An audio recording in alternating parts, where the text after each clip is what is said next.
लक्ष्मी निवास मालिकेच्या येणाऱ्या पुढील भागामध्ये आपल्याला जबरदस्त असा ट्विस्ट बघायला मिळत आहे। आपल्याला असं बघायला मिळत आहे की आता जान्हवीची व्यवस्था गॅरेजमध्ये केलेली असते। तिथे जान्हवी अगदी आनंदाने राहत असते। जान्हवीला हे घर विश्वाचं आहे हे अजिबात माहीत नसतं आणि विश्वाला सुद्धा आपल्या घरातच आपली जान्हवी राहते हे माहीत नसतं, कारण जान्हवीची सगळी काळजी ललिताच घेत असते। त्यानंतर आता सईला हे समजतं आहे की आपल्या घरी कोणीतरी एक पाहुणी मुलगी राहायला आलेली आहे।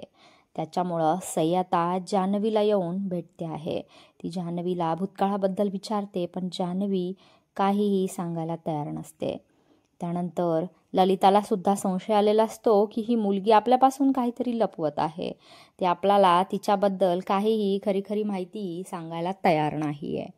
त्यानंतर आता सई विश्वाला म्हणते की अरे, आपल्या गॅरेजमध्ये एक पाहुणी राहायला आली आहे, तिला काय हवं नको ते आपण बघणं हे आपलं कर्तव्य आहे, चल मी तुला भेटवते।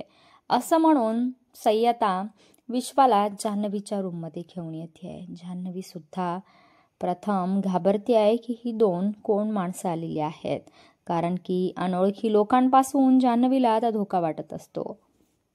सई मात्र विश्वाला जान्हवीच्या रूममध्ये घेऊन येते आणि आता सईमुळे विश्वा आणि जान्हवीची पुन्हा भेट होणार आहे। हे बघणं खूप रंजक ठरेल।